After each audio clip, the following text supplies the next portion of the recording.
Well, good afternoon, everybody, and welcome. Thank you all so much for joining us. I'm Josh Schimmels, publisher and CEO of the Los Angeles Business Journal, and it's an absolute honor to be here hosting the 2020 Healthcare Leadership Panel and Awards.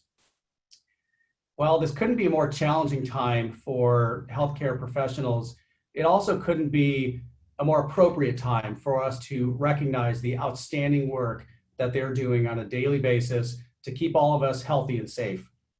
Today's about honoring healthcare leaders from the front lines to the front offices, from the research facilities to the labs, and from the community clinics to the community hospitals. Today we say thank you. Thank you for all that you're doing, the amazing group you are. Thank you for your sacrifices. Thank you for your innovations, and thank you for your constant pursuit of excellence. Let me tell you a little bit about how today's program is going to work. We're going to kick things off with an outstanding panel of healthcare leaders. We're going to be covering topics such as lessons learned from the pandemic, health equity in our communities, where we go from here, and reasons for optimism. We're excited to use this forum as a place to celebrate all of our winners, but also as an opportunity for us to learn and grow from those who lead the industry. After our panel, we're going to go right into the awards portion of the program, where we're going to be honoring all of you for all that you do. We'll be announcing finalists and winners in two different types of categories. First, we'll have our individual award categories, and then second, we'll go into our organizational award categories. In just a moment, I'm going to be introducing our panel. We're going to kick things off, but first I'd like to say thank you to our sponsors. I want to thank you for all that you do in our community, all that you do to support this event, and for your constant interest in making sure that our community of business continues to be taken care of. So many thank yous to our platinum sponsors: Anthem, City of Hope, LA Care Health Plan, and One Legacy. Thank you all. Also to our four gold sponsors: Keck Medicine of USC, Los Angeles Surge Hospital, our friends at Parker Brown General Contractors, and UCLA Health. Thank you all so much for recognizing the importance of this program year after year. All right, let's get talking about the state of healthcare in Los Angeles. It is now my pleasure to introduce our panelists. First, we have Dr. James Kyle, Medical Director of LA Care Health Plan. Next, Dr. Demetria Malloy, Plan Performance Medical Director with Anthem. Thomas Moan, CEO of One Legacy. Robert Stone, President and CEO of City of Hope.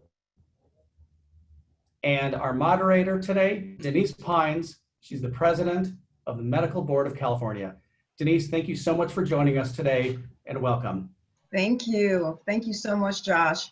I want to start off by just thanking all of our healthcare workers, no matter what spectrum of the wheel you're on. We recognize the work you're doing. We understand the life that you're saving every time someone comes in. And so I want to thank you. And 2020 will definitely be a year the world will never forget. We will remember health, we will remember race, and we will remember politics has been at the center of it all. Today we have a power-packed panel, and I'm excited to hear how in the face of a pandemic, healthcare organizations are navigating their people, technology, and the communities they serve. So Mr. Stone, let me begin with you. And I'm going to ask all of our panelists the same question. How has your organization responded to the pandemic? Well, thanks, Denise, and it's a pleasure to be here. Like many organizations, City of Hope has fallen back on its mission first and foremost, and we're a hybrid organization where innovation and scientific discovery are interwoven directly with care. So it won't surprise anyone that our answer to the pandemic has focused on patients, on research, and on our people. Our first step that I think was the most crucial step we took was to form a separate governance structure in which we empowered 4 key executives to oversee all of our efforts with the pandemic. With respect to our patients, we're convinced at the time the pandemic really started impacting care in March and April timeframe, that our expertise with immunocompromised and immunosuppressed patients had prepared us, and that our efforts were designed to keep infection out of our hospital. And while we did take some extreme steps like no visitor policies and shutting our campus down, other than for essential care, we basically did what we did every day in making City of Hope a safe place for cancer patients. We also focused on our research. Innovation's the lifeblood, and we made the decision not to suspend therapeutic clinical trials or accruals. And while some industry sponsors did pause activating new studies, those studies are now open, and the research has continued. And if anything, the change has been to morph some of that research, such as our cancer vaccine research, into COVID applications. And probably the biggest change has been around people. We have about 7,000 employees, half of whom are now working from home. And we originally thought they'd be back in September. We're now looking at 2021. And when the pandemic hit about 4, 5, 6 months ago, we were focused on clarity of people retaining their jobs, clarity of communication. We're now focused on resilience and knowing that we're in this for the long haul. Great, thank you. Dr. Kyle, I'm going to pose that same question. So what's been LA Care's response to the pandemic? Thank you so much, Denise. I think the LA Care response was a company-wide response. We recognized that this was a once-in-a-lifetime kind of event that was happening. So every aspect of our health plan kind of swung into action. We started formulating plans for how we were going to meet the needs of vulnerable populations that we care for, almost 2.2 million of them. We began to make sure that we could advance the pay-for-performance funds for both our hospitals as well as our providers, so that they wouldn't be worried about how they were going to keep the doors open. We made sure that our provider network was secure and solid, and we are still looking after their health, and we're really concerned about their emotional well-being. And so we're looking at some plans around that. We started looking at how we would react to the social determinants of health and the lack of equity. We see that the social determinants and certainly structural racism, we see it as a public health issue. And so at the behest of our CEO, we began to form an equity council, and providers, vendors, as well as our own employees. Uh-oh.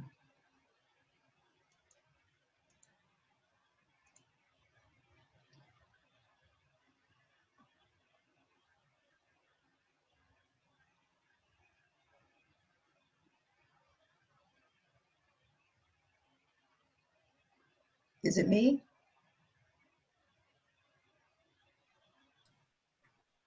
Okay. It looks like we're having a little challenge with Dr. Kyle. We'll come back to him. Dr. Malloy, share with us what Anthem and their response to the pandemic has been.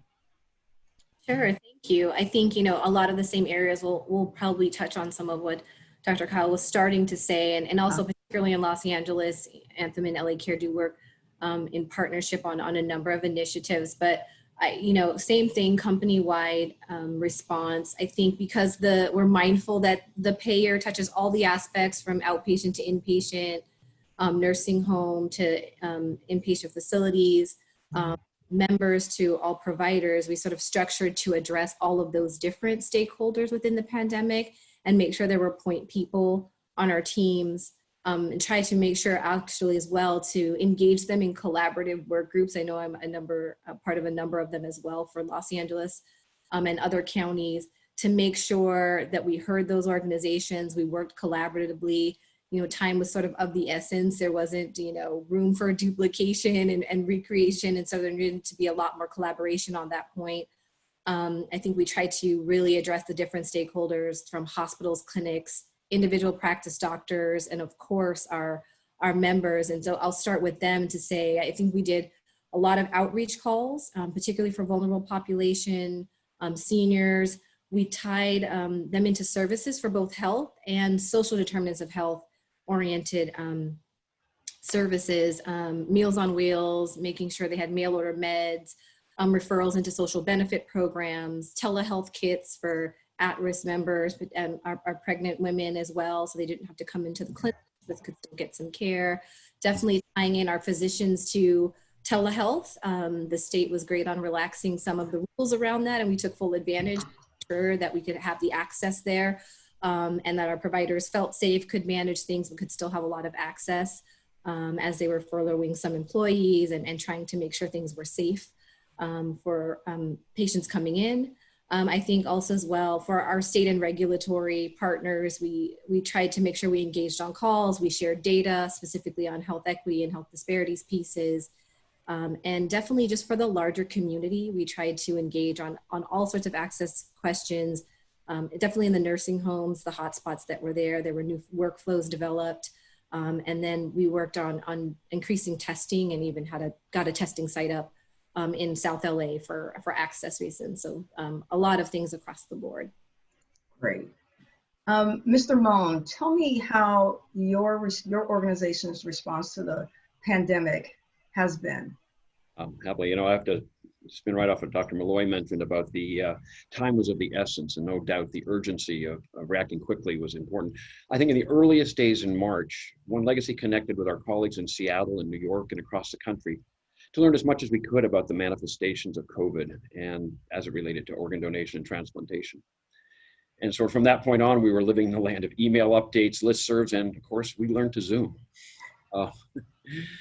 Fortunately, very early on, organ donation was received the CMS designation of an essential high acuity surgery, which was critical to let our hospitals know this so that they would open their doors to us so we could help recover organs from those who had the opportunity to give the gift of life. One of the first things we really had to strive to do to get the confidence of our transplanting programs is testing. And by the 19th of March, I think we started testing with a lab in Kansas City, but that took 48 hours. Fortunately, Children's Hospital Los Angeles stepped up a week or so later and cut it down to 12.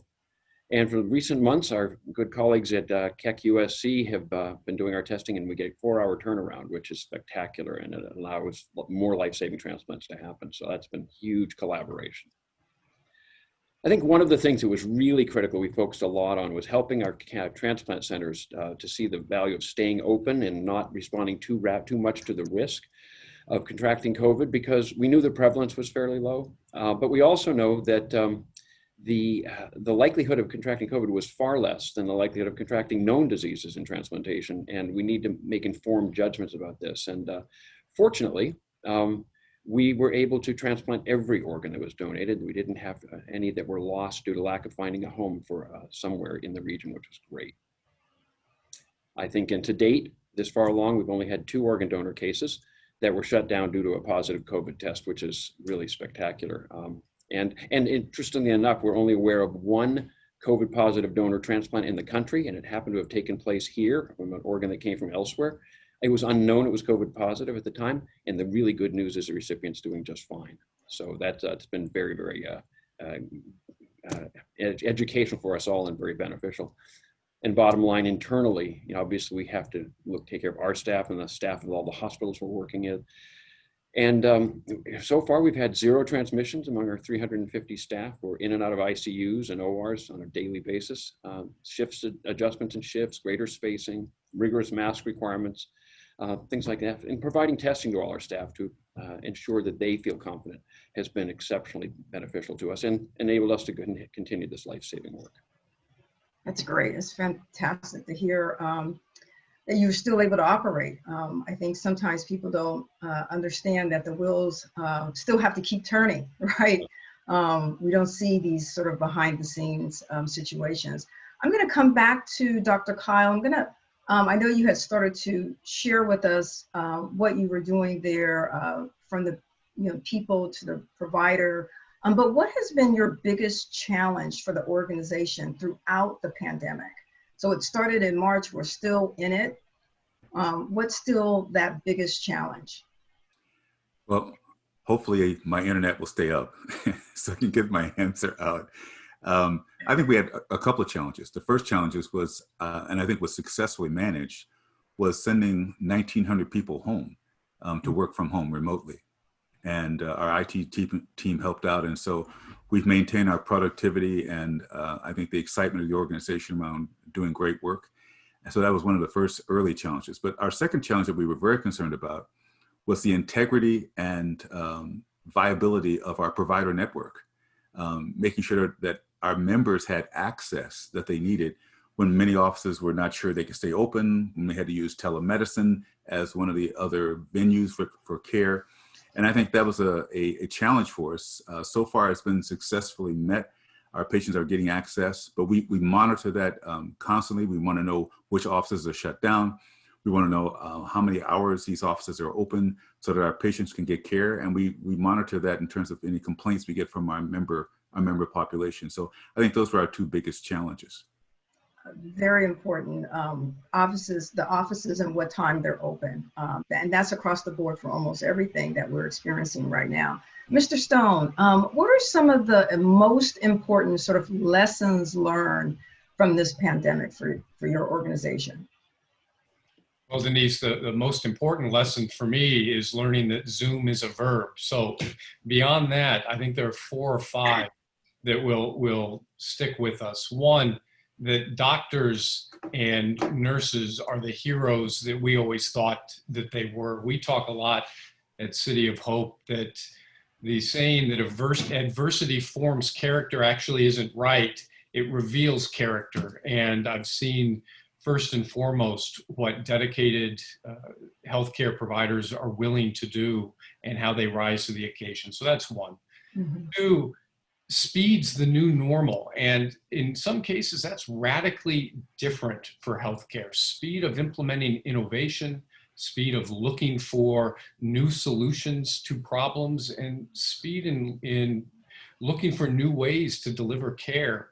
I guess third would be amazing organizations and collaboration of institutions come together to solve problems.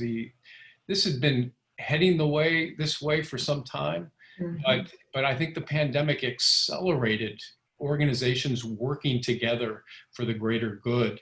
And we'll come out of this, all of us, looking very different. We'll have the increased use of telemedicine, more work from home. I suspect many organizations will find that some functions are as efficient, if not more so, working from home. Bricks and mortar will change, and we're focusing at City of Hope on accelerating the goal of getting care to patients where they are rather than the traditional putting heads in beds. And I think that will continue.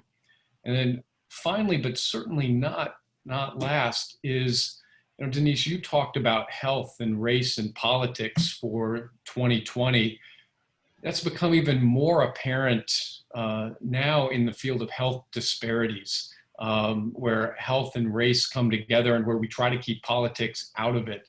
And the need to address health disparities has become even more to the forefront than it was previously.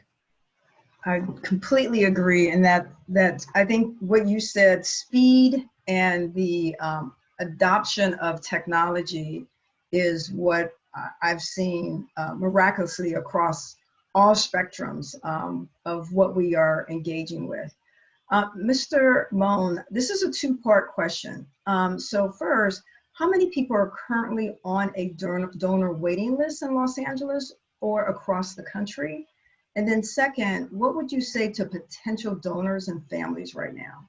Oh, 2 good questions. Well, I guess I have to lead with the really good news is for the first time in 40 years, in the past 2 years, the organ donor transplant wait lists are actually declining. They have always been rising for 40 years. In the last 2 years, we've actually seen them start to turn. And it's in part because we've had 9 years of continued growth and record-setting donation across the country.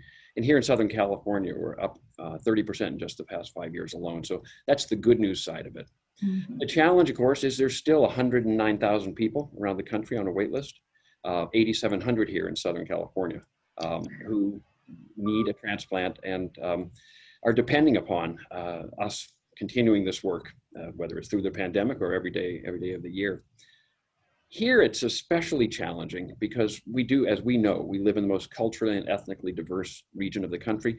And most importantly, with the largest proportion of sort of new immigrant population, people who did not grow up with a pink donor dot on their driver's license, nor did they probably ever perceive themselves as potentially being transplant recipients or donors. So that is both our challenge and our opportunity, is being able to connect with these communities of people for whom this is not top of mind. But we have seen some great success. We now have 16.5 million Californians registered as organ donors at the Donate Life California Registry through the DMV, largest donor registry in the world. 155 million people around the country. So some very positive signs there. But we have our continued work ahead of us. And at the end of the day, that work is a work one-on-one with families. And I think to get at your second point, your second follow-up question, it's one thing to register, it's another thing to talk to families in the midst of grief and loss. And our message is what it's always been, that they have a rare opportunity to fulfill a life that's been cut short and enable their loved one to help others in our community and the world.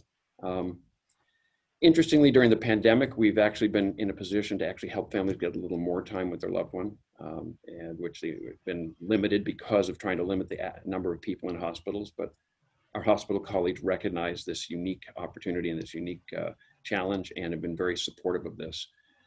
But we always come back to that ultimately the chance to donate is really the first positive step that a family can take to move from their loss, to recognize that donation is really not about the loss. It's about life. It's about fulfilling a life and another life going on.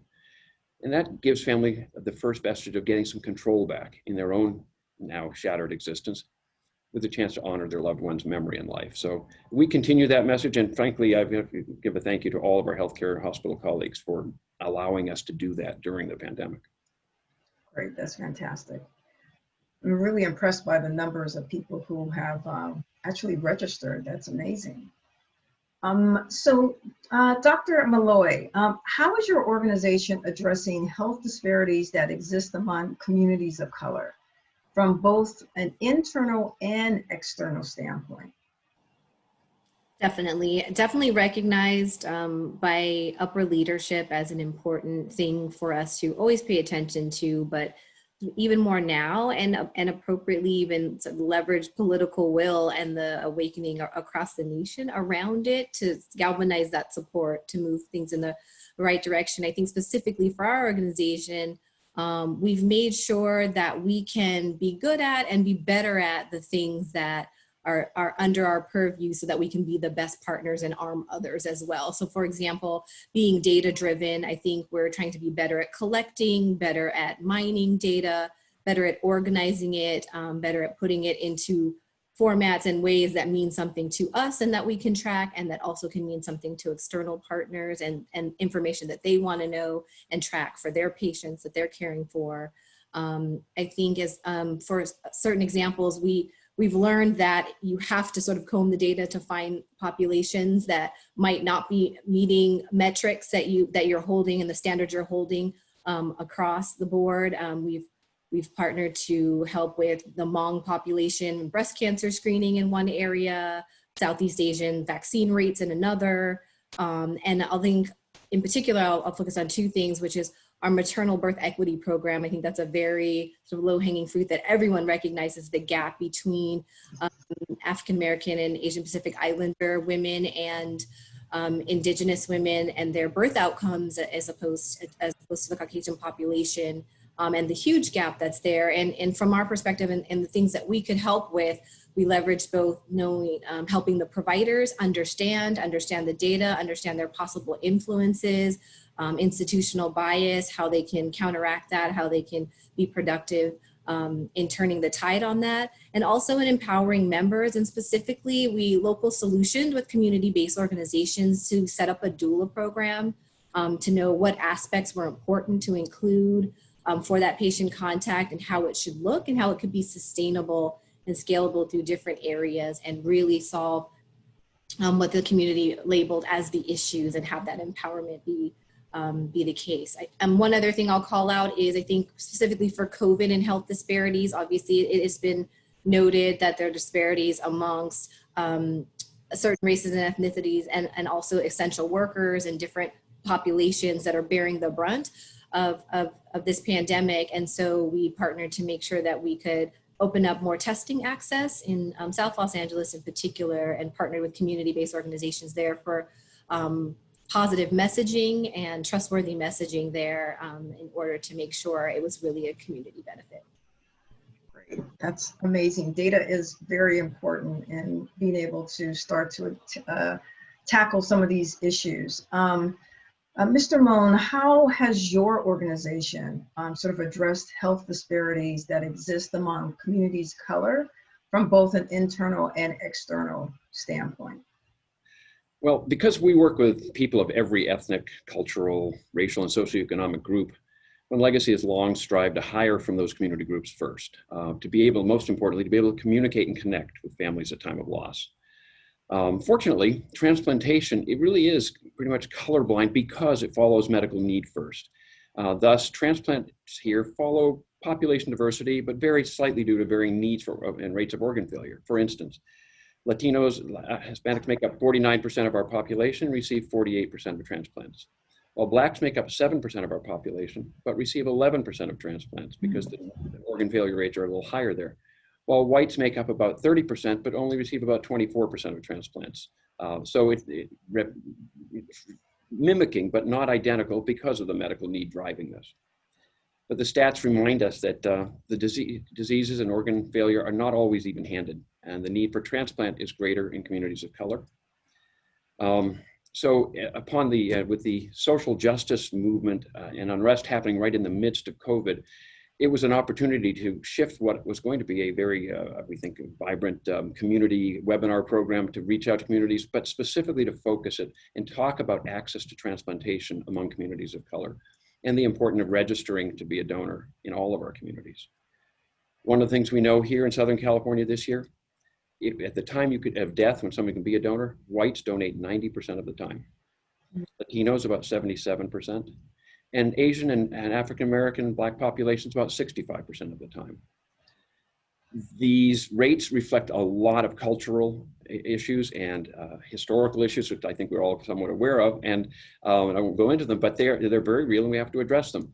And we know that communities that have the highest need for transplant, we need to work harder to help the people from those communities choose to donate. So our work continues with social media, town hall webinars that we specifically focused on, especially the high need for transplant in the Black community. Community-based collaboration with influencers and leaders across Southern California to help people understand the need in their communities and to earn the trust to empower them to register as donors at the DMV. Perfect. Dr. Kyle, I want to sort of pose that same question to you in terms of how is your organization addressing the health disparities among communities of color, both from internal and external standpoint? Did we lose Dr. Khan? Yeah, I do some of my best work while I'm muted. Internally, I think we've tried to kind of restructure what we're doing to approach the area of disparities in a more formal way. In June, we sponsored a COVID health disparities leadership summit meeting. It was done virtually. We had 178 participants in about 75 organizations. And we spent time focusing on the underlying health disparities that are elevated and certainly highlighted by COVID. One of the things that came out of that summit is that we need to start referring to our communities as underserved. What's really going on in our communities is that they're under-resourced. And if those communities have the right resources, the existing community services that are in South Central LA or East LA would be adequate, but they're under-resourced. We're planning another summit that's coming up in September. Also during this time, we did an outreach campaign by phone to 100,000 high-risk African-Americans as well as Latinx community, finding out, first of all, are people okay? Giving them information about COVID, how to prevent, how to protect themselves, where to get testing. And that was highly successful. We found that many of the people we were actually communicating with had issues around food insecurity. And then we were able to direct them to where they could get better resources. we are focusing on health disparities, of course, long before the George Floyd murder, but we've now tried to increase that. Our institution has worked to, for instance, during COVID, we took, in collaboration with the County of Los Angeles, we were taking homeless men and women off the streets so they could quarantine indoors and in safety, and not trying to quarantine them on the street. So it's a panoply of kind of things we've tried to do organizationally, from UM to quality management to our communications team, all working, trying to get information out to our members about how they could stay safe, and also information out to our providers on how they could better serve our members. Great, that's fantastic. I love the fact that you guys did that type of outreach. It was so needed. So Mr. Stone, we're gonna end with you on this final question for our panel. You were on our healthcare panel in June, where you discussed how COVID-19 impacted cancer treatment nationally. As we move forward, what do you want patients and the community to know? I think the most important thing is that cancer doesn't stop because of COVID-19. You know, we're seeing preventative screenings and treatments being delayed. And if you take nothing else away from my comments today, don't delay your screenings, don't delay your treatments. There are so many people that are delaying going to the doctor. And thus, by the time they get to us, those cancer patients are sicker and their disease has progressed further than it might have had we caught it earlier. I reflect on a couple of recent data points I saw. Many of us know Epic as the leading electronic health record company in the country. And I saw a study by Epic that reported appointments for screenings of cancer of the cervix, colon, and the breast were down between 86 and 94% in March compared to an average of over the past 3 years. And there was a JAMA article in August that said that in the country, the weekly average of patients diagnosed with the 6 most common types of cancer were approximately 4,300 cases of newly diagnosed cancers a week before the pandemic. And in April, that number had dropped to 2,300, almost a 50% drop. I know it doesn't take much to have someone, to talk someone out of going and getting their colonoscopy or their other screenings, but please, please do it. That would be the most important thing with respect to the pandemic. It's going to be here for quite some time. Thank you so much. You know, COVID-19 has put healthcare organizations' responsiveness to the test. And I think everyone that we've heard from today really showed how they were able to scale their organizations and transform them quickly without, for the most part, a game plan. Because a lot of us weren't really totally prepared for this moment in time where a number of things converged at the same time. So I want to thank each and every one of you. Thank you, Mr. Stone, Dr. Kyle, Dr. Malloy, and Mr. Moan. Thank you so much for participating today. Josh? Thank you so much, Denise. I appreciate your expertise, and thank you for moderating our panel. Thank you to each of our panelists. And you know, this really goes out to all of our nominees. Every nominee who's out there today, you know, as Mr. Stone mentioned, other illnesses still exist. In addition to the challenges that we're all faced with COVID-19, and the healthcare industry continues to work to improve and to keep everyone safe. There are other illnesses. There are sick people that continue to need healthcare and medical care. And thank you for everything that you all are doing. Well, now we're gonna talk about our awards, and we're gonna celebrate each of you. So this year, as I mentioned earlier, we have 2 different types of awards. Today we have our individual awards, and we're going to be recognizing honorees in 5 categories. We also have 6 organizational awards that we're going to be handing out. What we've done this year is a little bit different. We've identified a few finalists in each award category that we feel have really gone above and beyond those in their peer groups. And so we'll be naming the finalists in each category, and then we'll announce the winner, the honoree for 2020 in that category. So with that, let's get to it. Here to announce our first two categories, please welcome back Thomas Moan, CEO of One Legacy. Thomas. It's my pleasure to be back here. I think continuing One Legacy's work in organ donation and transplantation requires us to connect with communities across the region in many ways around the globe. You know, we do that through our Donate Life float and the Rose Parade. It generates about 1 billion media impressions each year, and a run walk with 10,000 participants. This year, of course, it went virtual, and we had participants from all 7 continents, go figure. Supporting community-based grassroots initiatives like COVID relief, food drives, and health fairs and blood drives, and meet people where they live. And it's the people who provide these services in the field that we really want to honor and celebrate. And we're very, very pleased to be able to be a part of presenting this award to our fellow healthcare professionals. And I'm unfortunately missing my information sheet on that. Can I get a little hand here? Yeah, so the first award that we're going to be handing out today is for Insurance Executive of the Year. Thank you. Our finalists in this category are Thomas Means, CEO of PCH Benefits, and Nama Pozniak, CEO, Paz Holding Inc., DBA A+ Insurance Service. Congratulations to our 2 finalists. And our 2020 honoree for Insurance Executive of the Year is John Bax, CEO, LA Care Health Plan. John has been a leader in the health insurance sector for more than 40 years, focusing on opportunities for improvement and innovative solutions in the industry.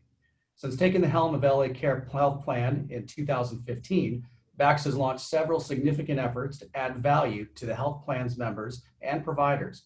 For example, he's initiated a large expansion of LA Care Family Resource Centers, serving LA County's most underserved areas free to these community members. John is with us today, and we'd like to invite him to say a few words. John? Thank you very much. It's a real honor, and I accept this on behalf of our 2,000 colleagues who make up Team LA Care. And I'm delighted that Dr. Kyle was part of your panel. In accepting this award, I would like to share with the audience that COVID has been an eye-opening experience. We serve the most vulnerable population in Los Angeles, and as a result, our members who are Black, Indigenous, people of color have suffered the most under the pandemic. We have high concentrations of African Americans, Latinos, and Asians who have borne the brunt of the disease, illustrating the disparities and inequalities in our communities. And as Dr. Kyle pointed out, in the Equity Council, we have created, and I hope it's carried on around other aspects of our community, we begin to seriously address those inequalities because they are a matter of life and death, as we have seen with COVID. So this award will inspire me and my colleagues to continue to fight the good fight. Thank you. John, if I can, I want to congratulate you on this award. I think you've spoken in another group this last week, and the commitment of LA Care Health Plan to the community has been exceptional, especially in this time. So congratulations. Thank you very much, Tom. Our next award, I believe, is for Trusted Advisor of the Year. In this case, our finalists are Suzanne Connell, System Vice President and Associate General Counsel, Legal Compliance Regulatory Affairs at Common Spirit Health and Dignity Health. Congratulations, Suzanne. And Demarius Medina, shareholder of Bookhalter, and congratulations to you. Congratulations to our 2 finalists. The 2020 honoree for Trusted Advisor of the Year is Dr. Miata Snetter, Director of Clinical Services, U.S. Vets Outside the Wire. Dr. Snetter offers free counseling and case management to student veterans at community colleges across the Los Angeles and Orange counties. She also provides counseling through Women Vets on Point, a partnership of U.S. Vets and EDC that provides local female veterans with mental health and supportive services. She's an educator, speaking at mental health and conferences to share best practices in delivering veteran-sensitive services and training doctoral candidates and MSW students who specialize in military social work. Dr. Snetter, congratulations. We'd like to welcome you to say a few words. Thank you, Thomas. And before I accept this amazing award, I would have to also acknowledge U.S. Vets and our entire leadership team, starting from our CEO, Steve Peck, and Daryl Vinton, Robert Storr, Lainey Kapkin, Melanie Simingen, and so many others. But even beyond the U.S. Vets team, I would have to acknowledge and say thank you to each and every veteran, male and female veteran who has served our great nation. Without you, I would not be given mission and given really a passion to do the work that I do. I'm so honored and so appreciative to be acknowledged in this way. And I think we would all probably agree.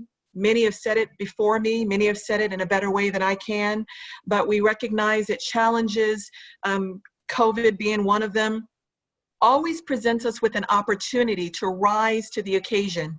And it requires us to be innovative, creative, to do things that are, that are unusual in certain times. But I'm just so grateful to have a team and to have an organization that enables me to work with women veterans, male veterans, and to meet them exactly where they are. So again, even as I accept this amazing award, thank you all to the Los Angeles Business Journal, but I would not be able to accept this amazing award without acknowledging and appreciating each and every veteran within our community. So with that being said, I'm so honored, so grateful, and this actually inspires me and inspires our team to continue to provide the services that we provide to veterans across the nation. So thank you again so very much to the Los Angeles Business Journal and to U.S. Vets. Dr. Snetter, congratulations to you, and thank you for your service to those who serve. Thank you. Well, thank you so much, Thomas, and congratulations, Mr. Bax and Dr. Snetter. Now I'd like to welcome back Dr. Malloy with Anthem Blue Cross Medi-Cal to announce our next 3 awards. Dr. Malloy? Hello, thank you. I'd just like to take a moment to thank everyone as well for their participation. I never cease to learn from all the wonderful colleagues that share their information, and particularly at such a stressful and really interesting time as now, that really challenges us to be our best selves, to work together the best that we can for all of the common good. And I really think that's sort of the silver lining, if there is any to this, is that it really does really press us to be our better selves and to work together as best as possible. I know in particular with this awards ceremony, I think as a person that comes more from the clinical aspect of things, I always appreciate sort of the intersection of my area of expertise with others, such as business. I think that it really is one way to hold us accountable to those who entrust us with their care and with results and access. And also it allows us to have new ways to collaborate and innovate across the spectrum. So happy to advance to the next awards here and honor more of these wonderful colleagues. The next award is for Hospital Executive of the Year. Our finalists are Dr. Bruce Gewirtz, Surgeon-in-Chief at Cedars-Sinai Medical Center; Santosh Kasari, Director of Neuro-Oncology, Dr. Santosh Kasari, excuse me, Director of Neuro-Oncology and Chair and Professor of the Department of Translational Neurosciences and Neurotherapeutics, the Pacific Neuroscience Institute; Dr. Jung Lee, Chief Administrative Officer at CHA Hollywood Presbyterian Medical Center; and Dr. James Stein, Senior Vice President and Chief Medical Officer, Children's Hospital of Los Angeles. And the 2020 honoree for the Hospital Executive of the Year is Karen Grimley, Chief Nurse Executive, UCLA Health, and Assistant Dean of UCLA School of Nursing and UCLA Health. Congratulations. Thank you, everyone. Good afternoon. Thank you, Los Angeles Business Journal, for recognizing me as this year's hospital executive. And thank you so much to UCLA Health, Janice Spisso and our leadership team, as well as the nurses and all of the staff on our UCLA Health team. This nomination was very humbling and only possible because of them, their leadership and our staff alike.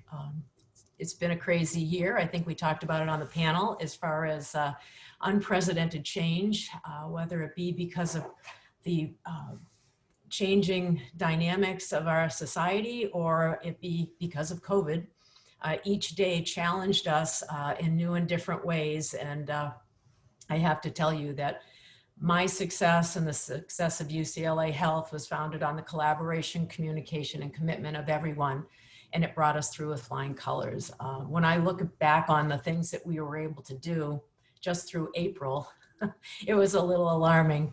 But I do want to take a minute to thank each and every one of you for honoring me in this way. And I look forward to serving UCLA for a long, long time, but this is a very special award for me. And I would be remiss if I did not take a minute to thank my family for putting up with me as I've become a hospital executive over these years. So I'm very honored and deeply touched. So thank you very much.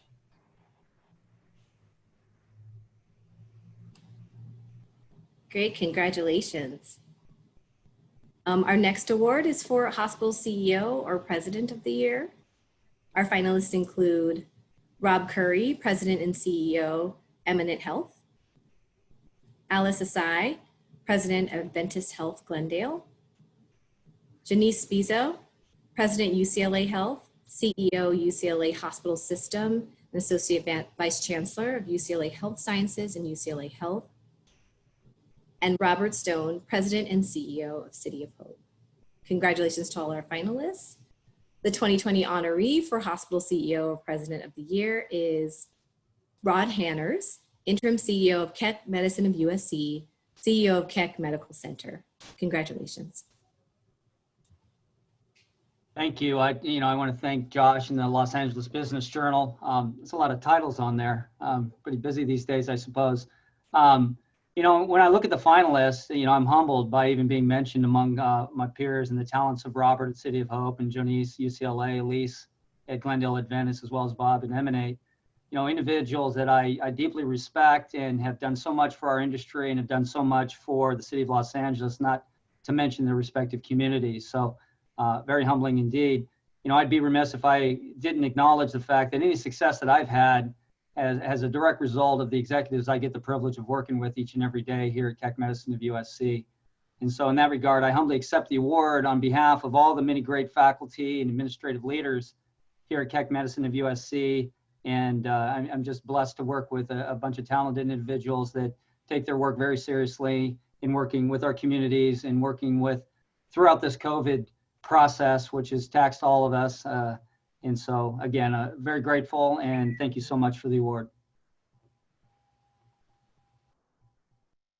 Great, congratulations to you. Our final individual award is for Health System Executive of the Year. Our finalists are Dr. Sunny Bhatia, CEO Region 1 and Corporate Chief Medical Officer for Prime Healthcare; Ryan Iwamoto, President and co-founder, 24-Hour Home Care; Dr. Neha Nanda, Medical Director of Infection Prevention and Antimicrobial Stewardship at Keck Medicine of USC; and Joanne Wiedhaus, founder of Miracanda MiraDX. So congratulations to all of our finalists. For our final individual award, the 2020 Health System Executive of the Year is Dr. John Mazziota, CEO of UCLA Health, Vice Chancellor, UCLA Health Sciences, and UCLA Health. Congratulations. Thank you, Dr. Malloy. I appreciate it. I really want to thank the Los Angeles Business Journal. It's an honor to receive this award and to be recognized. I'd also like to congratulate all the finalists and nominees in all these categories. Amazing group of people, and we get to work together all the time. So that's a great opportunity. Obviously, this has been an extraordinary time for hospital systems around our country and around the world, and we've been challenged in every possible way. I believe, however, that this is our moment. This is the time when the medical profession and the biomedical sciences are stepping up to take on the challenge, and everyone is doing that every day. I'm incredibly proud of our other UCLA Health Award recipient, Karen Grimley, Chief Nurse Executive, and I want to thank my partner in running UCLA Health, Janice Spizo. And perhaps most importantly, the more than 25,000 employees who work for UCLA Health throughout Southern California. They've risen to the occasion and shown their dedication, their courage, their commitment to fulfilling our vision of healing humankind, alleviating suffering, and delivering acts of kindness. For that, I'm grateful, and I'd like to say a heartfelt thank you to all of them and to all of you for honoring our work. Thanks very much. Well, thank you so much, Dr. Malloy, and congratulations to all of our finalists and our honorees in the individual categories. We're now going to switch over to our organizational awards. These are awards that we recognize for the entire body of work of an organization. So all functions, all responsibilities, and all positions. To announce our first three award categories, please welcome back from our panel, Robert Stone with City of Hope. Robert? Thank you, Josh, and thank you to the LA Business Journal for creating such an important forum for dialogue at these trying times. I'm honored to have the chance to recognize the work of a number of incredible organizations.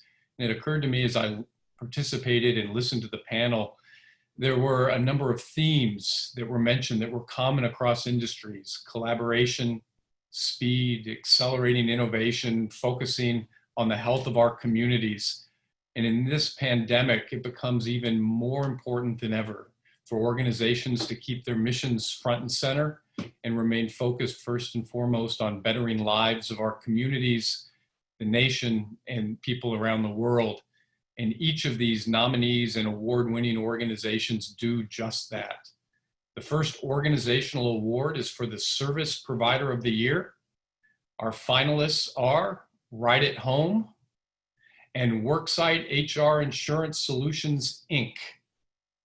And the 2020 award for Service Provider of the Year goes to One Legacy. During the pandemic, One Legacy's clinical professionals continue to support families, manage donors, and recover organs for transplant.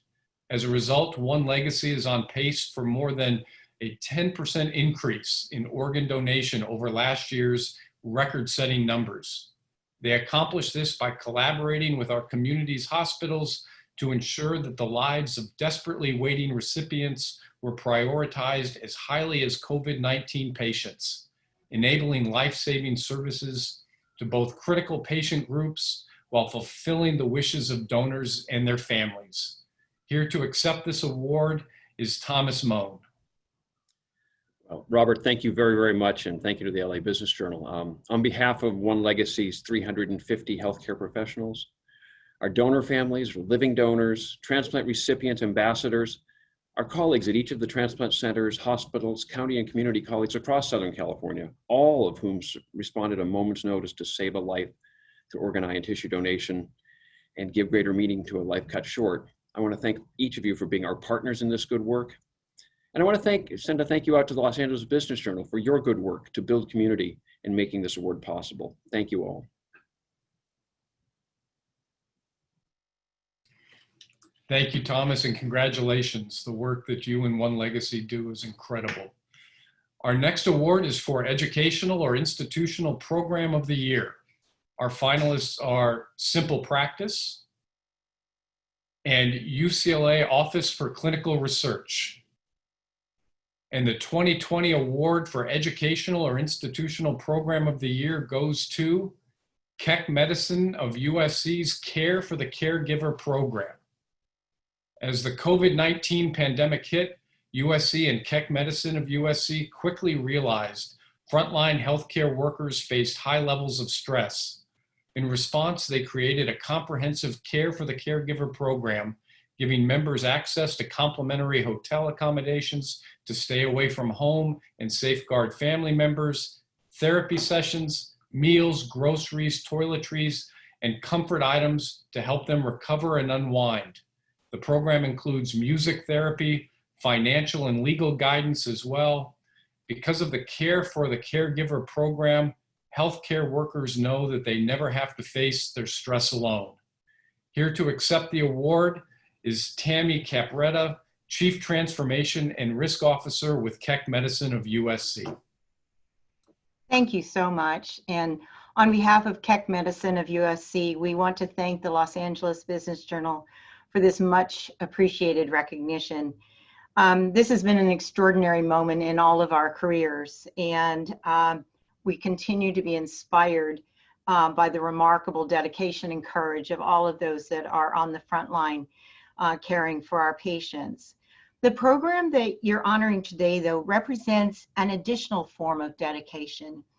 Members of the Keck Medicine of USC community, who, although outside of direct patient care, were inspired to use their talents in support of our caregivers.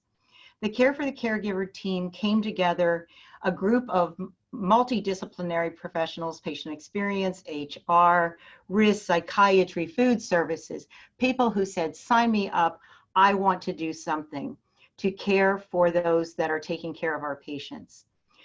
So we went to work, thought outside of the box, met every day. We took over the USC hotel, and we not only used it for quarantine housing, but Mr. Hanners charged us to house the walking worried, as he called them, anyone fearful of returning at home at night. We wanted to give them a place to relax, lay their head, and not worry about their own family. To date, over 12,000 hotel nights have been utilized by our team. Our chair of psychiatry, Dr. Steven Siegel, organized over 100 mental health care professionals to be available to individuals, to teams, to units, to families at home worried about their caregivers at the office. Over 4,000 hours of support has been offered. Our human resource professionals amazingly created a communication network that every day let our caregivers know that they were in fact thought of, and we were doing all that we could to anticipate and take care of them. One team member who was passionate about music and felt music was medicine found professional and local artists to write unique music for our caregivers, and including this program was the LA Opera and the USC Marching Band. We have markets on campus for grab and go, meals that contain even toilet paper and milk. So it's been a fantastic journey, and this program, this recognition that you offer today really honors the creativity and commitment of a very dedicated team who were intent on finding how to provide comfort and care for our caregivers. We thank you so much for spotlighting their efforts and achievements, and I can't wait to share it with them. Thank you. Congratulations, Tammy, and to Keck Medicine. The final award that I'll be announcing is for Research Organization of the Year. Our finalists are the Lundquist Institute, Mira Kind, Pacific Neuroscience Institute, and UCLA Johnson Comprehensive Cancer Center. The 2020 award for Research Organization of the Year goes to the Milken Institute. As a nonpartisan, nonprofit think tank, the Milken Institute's mission is to use their powerful platforms to help people build meaningful lives and create ever-expanding opportunities for themselves and their broader communities. At the beginning of the pandemic, the Faster Cures, a center of the Milken Institute, responded quickly and early with the most comprehensive vaccine and treatment tracker available. Their team of PhD-level researchers, designers, and data experts developed their tracker by condensing thousands of data points into usable open source tools to answer key questions and ultimately create a vital public service during this time of great uncertainty. Here to accept their award is Esther Krofa, Executive Director of Faster Cures, a center of the Milken Institute. Well, thank you so much for this wonderful award. And on behalf of all of us at the Milken Institute, we are incredibly grateful to be recognized by the LA Business Journal for our research efforts. We are proud to have more than 200 professionals here around the world dedicated to using their skills, insights, and boundless energy to help build meaningful lives. And today that mission means more now than ever. And at Pastor Cures, the center I lead within the Milken Institute, we've been using these research capabilities this year to help the world better understand the intricacies of vaccine and therapeutic development for COVID-19. Never before has the public had to understand the clinical trial process. And what started for us as a flat spreadsheet looking at a few dozen vaccines and treatments has turned into a fully realized interactive tool that is being utilized by governments, researchers, importantly journalists, to help the public grasp the contours of the international response to this pandemic. As you know, we're living in truly unprecedented times, and never has the need for clear, unbiased, and actionable information been more critical. And we are fully dedicated to meeting this moment in the best way that we know how, by shining a light on the issues that matter. I'm incredibly proud of our teams at Faster Cures and the Milken Institute for all of their efforts. We're incredibly grateful for the recognition of the tireless amount of time that the staff has poured into that tracker and creating that visibility. Thank you for this honor. Thank you for this special recognition. Well, thank you so much, Robert, and congratulations to all of our finalists in our first 3 organization award categories. All right, we're down to our final 3 awards. So to announce them, please welcome back Dr. Kyle with LA Care Health Plan. Dr. Kyle. Thank you so much, Josh, and we're happy to announce these last 3 important awards. Thinking about the great institutions and individuals that we've talked about today and the work that they're doing, it is gratifying to be a part of an industry that cares about people and attempts to make a difference in the lives of so many, and especially those who are vulnerable to ongoing disease and disparity. Our next category of award is the Community Clinic of the Year. And our finalists are Eisner Health, Heal One World, Venice Family Clinic, and Westside Family Health Center. Our 2020 honoree for the Community Clinic of the Year is Care Clinic. Care Clinic provides full service of healthcare and human services in English, Korean, Spanish, Bengali, and Thai. They have innovative culturally specific programs to address health disparities in the Koreatown community. Most recently, Care has been on the front lines of the COVID-19 response in Koreatown, providing coronavirus testing, information, and essential services to keep patients out of hospitals and emergency rooms.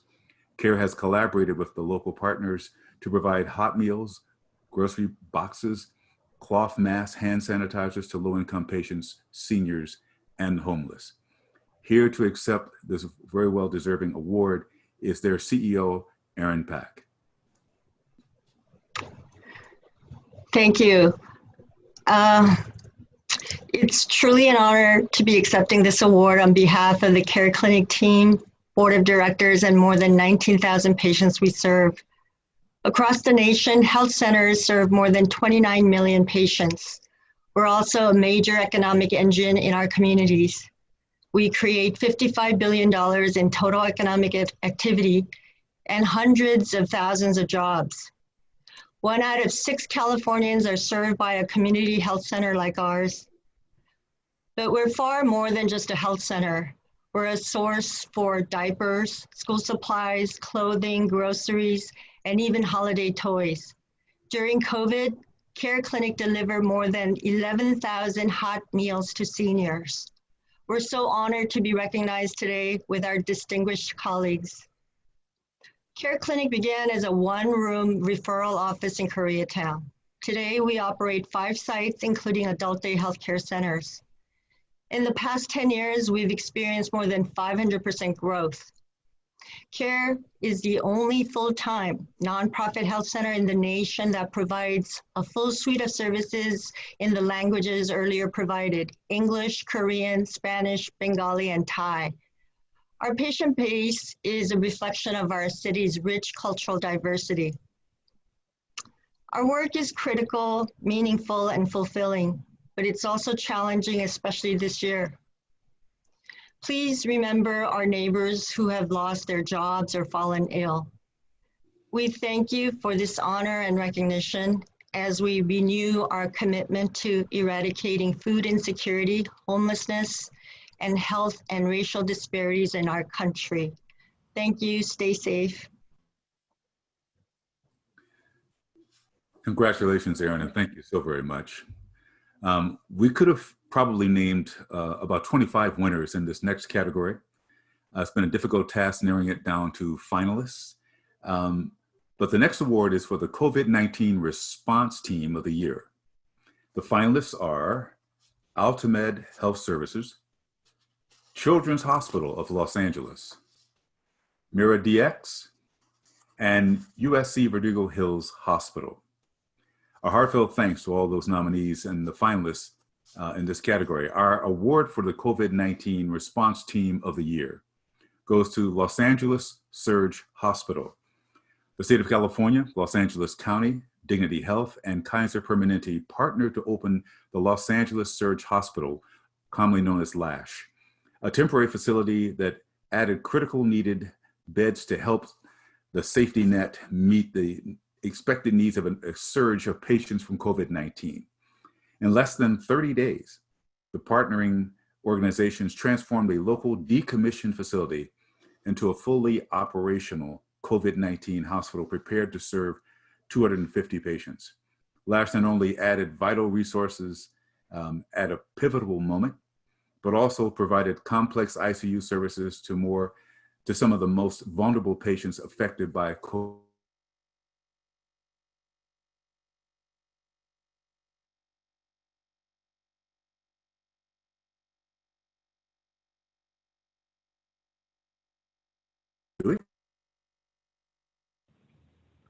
Thank you so much, Dr. Kyle. So on behalf of Dignity Health and Kaiser Permanente, I would like to thank the Los Angeles Business Journal for recognizing the Los Angeles Surge Hospital, or as he mentioned, LASH, as we like to call it, for the COVID-19 Response Team of the Year award. I'd also like to thank my partner on this journey, Dr. David Quam of Kaiser Permanente, as well as Jason Black and Kelly Martinez, and the incredible group of leaders from Dignity Health, Kaiser Permanente, Governor Gavin Newsom, the state of California, including Dr. Alice Chen, Los Angeles County, including EMS Director Kathy Chedister and Dr. Peter Belangat, and Supervisor Hilda Solis, for their collaboration to make the Surge Hospital possible. To set up a facility of that size, scale, and complexity of LASH in just a matter of weeks, and most importantly, to do it successfully, was no small feat. It was a testament to what was possible when we work collectively to rally around a common cause.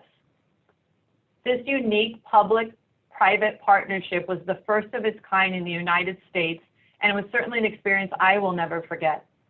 To have two competing health systems come together for the greater good of caring for those in our community was extraordinary, and speaks to how powerful the partnership truly was. Lastly, and most importantly, I'd like to recognize the nearly 500 physicians, nurses, healthcare workers, and staff who brought the Surge Hospital to life. They worked tirelessly to save lives and help those who were most vulnerable at a time when we knew very little about COVID. They didn't hesitate to step up and volunteer to step in. It was an honor to lead such an outstanding team of heroes.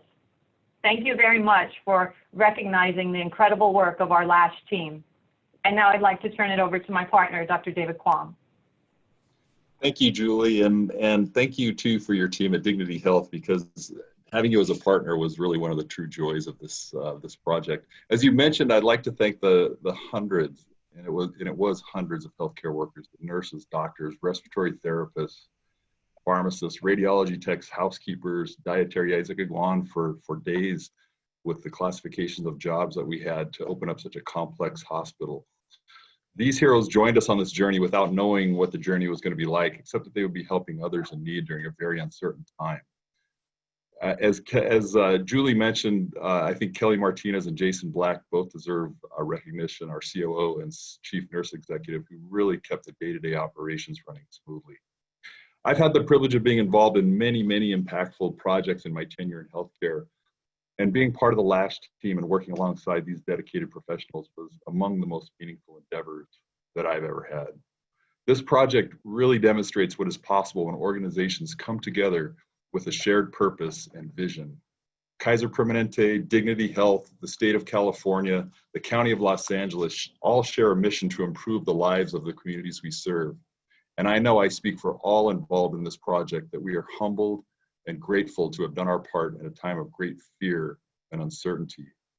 Because of the efforts of all involved in this project, many, many of our most vulnerable residents in the greater Los Angeles area were returned safely to their families and to their communities. Again, to all involved in this project, to my wife and family who allowed me to undertake this risky project, and to the Los Angeles Business Journal for recognizing this work, I thank you.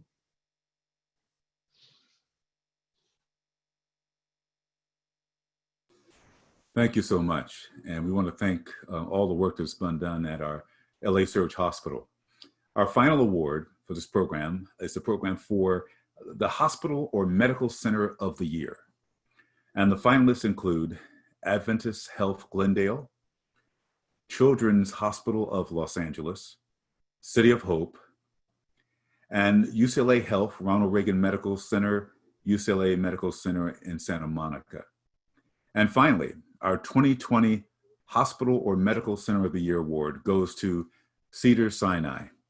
Cedars-Sinai is a nonprofit academic healthcare organization serving more than 1 million people each year across the Southern California locations and are dedicated to delivering quality care to all patients. They are an integral part of the LA community and provide care to the uninsured, the underinsured every day through a variety of benefit programs to homeless shelters and community centers to elevate the health of the Los Angeles region. They have an extraordinary range of healthcare programs, including orthopedics, heart, neurology, primary care, and much more. Here to accept for Cedars-Sinai is the president and CEO, Thomas Preselak. Thomas, congratulations.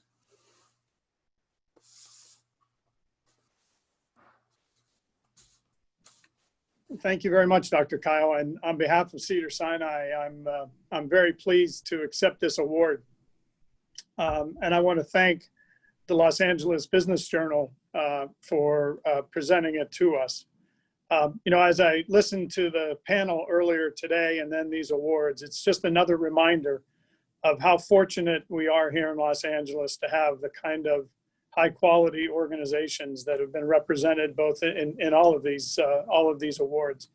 And so to receive this recognition in that group is very special.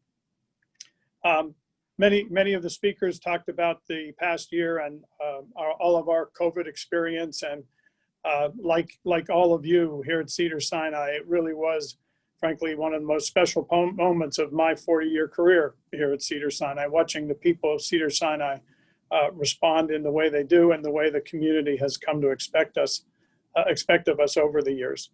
The comment was made earlier that these awards are part of the body of work that an organization has undertaken. And I would just observe as an organization that has its roots dated back to 1902, Cedars-Sinai has had the privilege of being part of this community for more than 100 years. And as I have said to people in many occasions, the story of Cedars-Sinai is in many respects intricately tied to the story of Los Angeles, the story of America, and the story of American healthcare. And so on behalf of all the people of Los Angeles, of Cedars-Sinai, who are here to serve the people of Los Angeles and beyond, it's my pleasure to accept this award and thank you on behalf of all of them. Thank you very much. Well, congratulations. How about a virtual round of applause for all of our 2020 nominees, our finalists, and of course our honorees. I want to remind you that you'll be able to read more about each of our finalists and our winners in Monday's edition, both print and digital editions of the Los Angeles Business Journal. You'll also be able to watch any or all of this program as the entire thing is being recorded, and it'll be up on labusinessjournal.com within the next 24 hours. A huge congratulations and a heartfelt thank you to our entire healthcare industry for everything that you're doing. We look forward, in a perfect world, to hosting all of you next year live in person. But until then, please be safe and stay healthy. Thank you all so much, and congratulations.